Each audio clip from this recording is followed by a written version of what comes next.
नमस्कार आदाब, मैं हूं राव अकरम और आप देख रहे हैं मेरा हिंदी यूट्यूब चैनल। साथियों, वीडियो शुरू करने से पहले आप लोगों से मेरी गुजारिश है, मेरे इस चैनल को आप लोग सब्सक्राइब कर दें और साथ में बेल आइकन की घंटी को दबाना ना भूलें,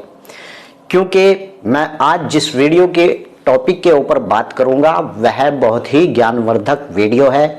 और इससे आपको जानकारी मिलेगी कि पट्टे की जमीन कैसे देख सकते हैं। साथियों, दूसरे नंबर पर वहीं पर बात करूंगा कि कुछ राज्यों ने नजूल भूमि, जैसे उत्तराखंड और उत्तर प्रदेश के अंदर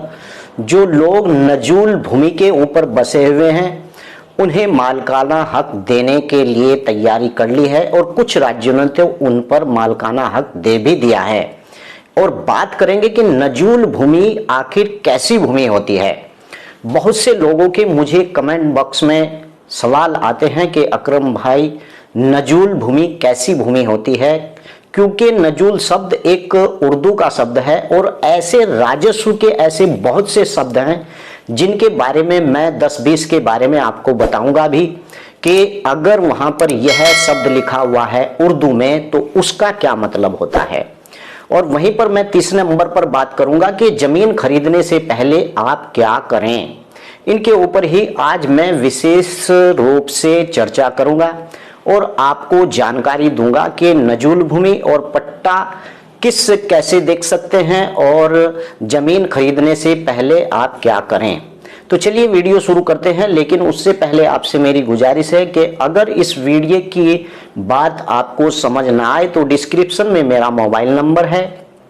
लेकिन मैंने वहां पर एक बात लिखी हुई है नोट करके कि वही व्यक्ति मुझे कॉल करे जिस व्यक्ति ने मेरा चैनल सब्सक्राइब कर लिया हो, अन्यथा फालतू व्यक्ति मुझे कॉल ना करे, क्योंकि मेरा समय खराब होता है, पूरा दिन मेरा वीडियो बनाने में गुजरता है, इसीलिए मेरे पास समय नहीं होता है।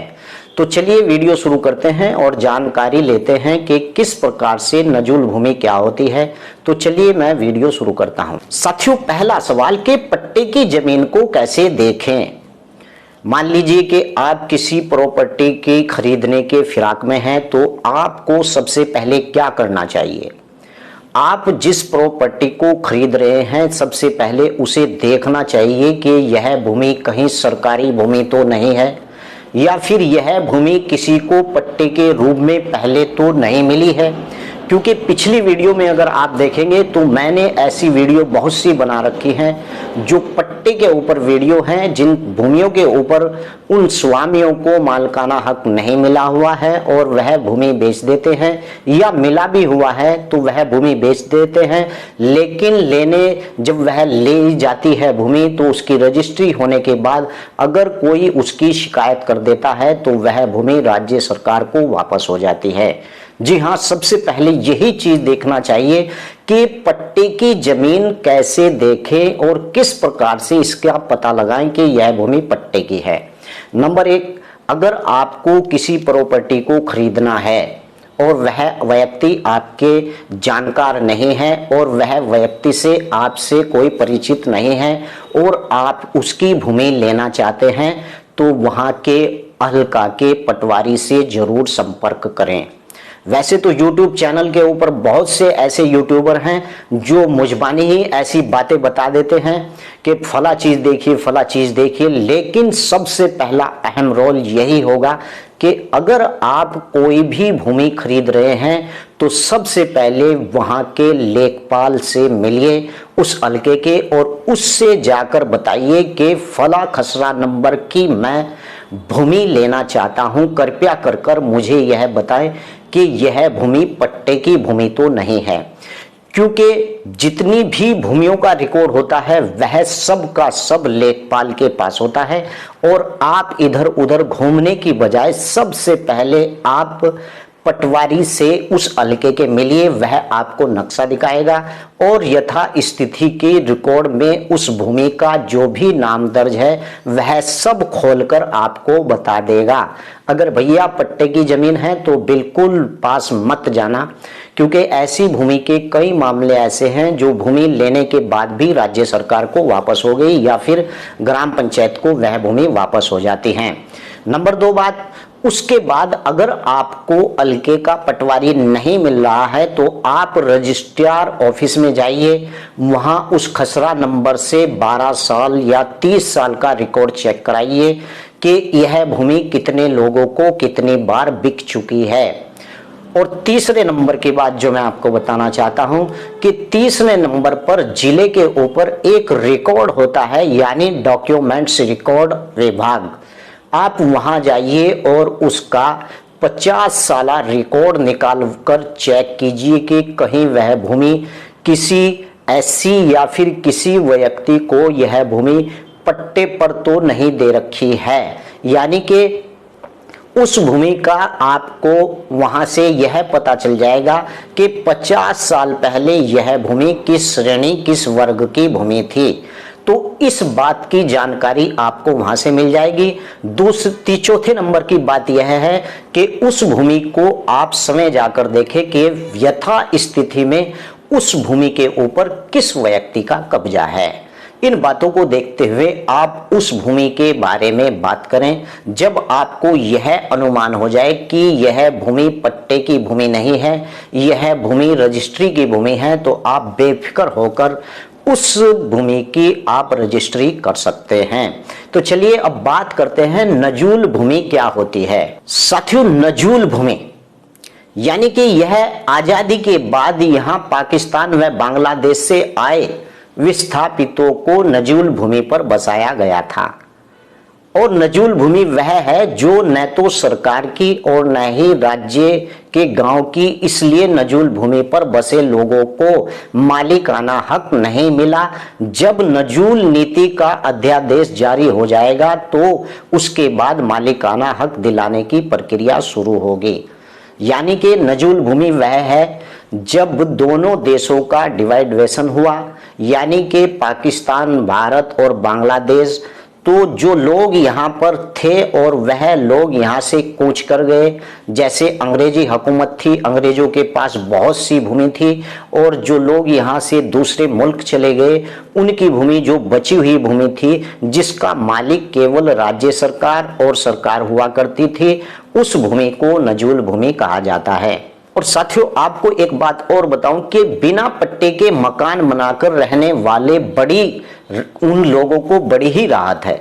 यानी कि जिन लोगों ने बिना पट्टे का मकान बनाकर रहने वाले जो लोग हैं उन्हें बहुत ही बड़ी राहत मिलने जा रही है या फिर मिल भी चुकी है। अवैध कब्जादार भी नजूल भूमि पर करा सकेंगे फ्री होल्ड। यानी कि कुछ राज्यों ने इस प्रकार की नीति निकाली है, जिसमें उत्तर प्रदेश और उत्तराखंड के बारे में मैं अच्छी तरीके से जानता हूं कि जो लोग ऐसी भूमि पर, जिस भूमि पर वह कब्जा कर और वह भूमि नजूल थी और मकान बना लिया है, तो ऐसे मकानदारों को या ऐसे कब्जेदारों को राज्य सरकार इस प्रकार का मालिकाना हक देने के लिए जा रही है। केवल मकानों के, जिन लोगों ने मकानों के लिए उस भूमि के ऊपर कब्जा कर रखा है। और साथियों, प्रस्तावित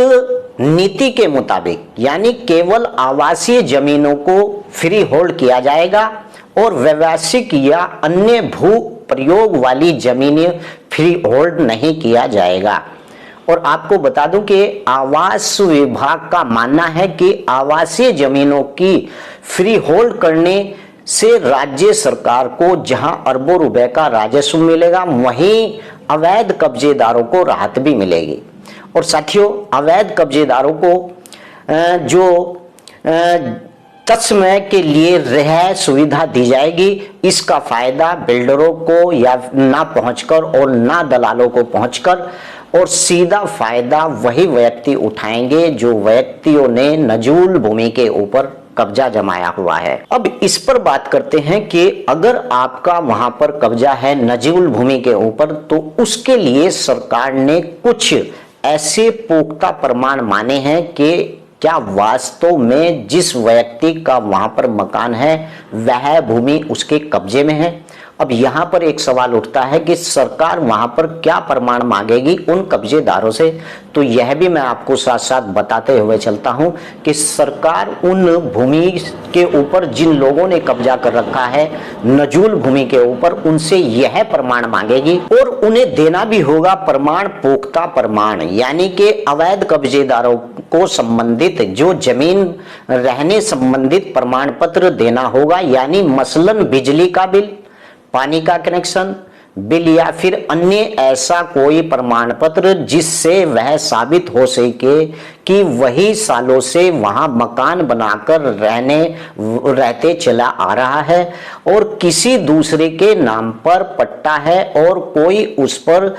जबरिया कब्जा कर लिया है, तो ऐसी विवादित जमीनों को फ्री होल्ड नहीं किया जाएगा। यानी कि पहले वह किसी और का पट्टा था और फिर उसके ऊपर दूसरे व्यक्ति ने कब्जा कर लिया, तो इस प्रकार के व्यक्ति को भी फ्री होल्ड वह भूमि नहीं दी जाएगी, ऐसी भूमि को फ्री होल्ड नहीं माना जाएगा। हाँ, प्रमाण सरकार यह मांगेगी कि या तो उस भूमि के ऊपर उस व्यक्ति के नाम से पहले कनेक्शन हो बिजली का या फिर पानी की सप्लाई का कोई कनेक्शन हो। इस प्रकार से वह माना जाएगा कि इसका पुख्ता प्रमाण है कि यही असल में नजूल भूमि का कब्जेदार है, जो नजूल भूमि के ऊपर अपना मकान बनाकर रह रहा है। और साथियों, आजादी के बाद जिन जमीनों का कोई वारिस नहीं मिला उसे नजूल घोषित कर दिया गया और इसके ऊपर प्राधिकरण और उत्तर प्रदेश अन्य जिलों में यानी डीएम और अमीनों की देखरेख के लिए कस्टोडियन बनाए गए। यानी उत्तर प्रदेश में 20,000 से अधिक अवैध कब्जेदार हैं और सबसे अधिक समस्या बड़े शहरों में इस तरह की है कि राज्य सरकार को इससे अरबों रुपए का राजस्व मिलेगा और इससे पहले 2005-2011 में इस तरह की नीति भी उत्तर प्रदेश के अंदर अपनाई गई थी। वहीं पर उत्तराखंड के अंदर भी इसे पास करवा लिया गया है, जो उत्तराखंड के अंदर नजूल भूमि के ऊपर कब्जा किए हुए हैं, केवल मकान की भूमि यानी कृषि की भूमि नहीं, केवल मकान की भूमि, ऐसी भूमि के ऊपर जो लोग और शहरों के अंदर या फिर ग्राम पंचायत के अंदर ऐसे मकान बनाए हुए हैं, तो राज्य सरकार ने उन लोगों को मालिकाना हक दे दिया है। यानी कि वह व्यक्ति जिन्होंने कब्जा किया है नजूल भूमि के ऊपर, उन लोगों के ऊपर अब कोई कार्रवाई नहीं होगी और ऐसे लोगों को प्रमाण लेकर राज्य सरकार उन लोगों को घोषित कर देगी कि इन लोगों को मालिकाना हक दे दिया जाता है। आशा करता हूं कि आज की वीडियो में आपको जानकारी मिली होगी कि नजूल की भूमि किस प्रकार की भूमि होती है और वहीं पर मैंने आपको बताया कि पट्टा लेने से पहले आपको किन बातों का ध्यान रखना चाहिए। अगली वीडियो में फिर जल्द हाजिर होता हूं। जय हिंद, जय भारत, खुदा हाफिज।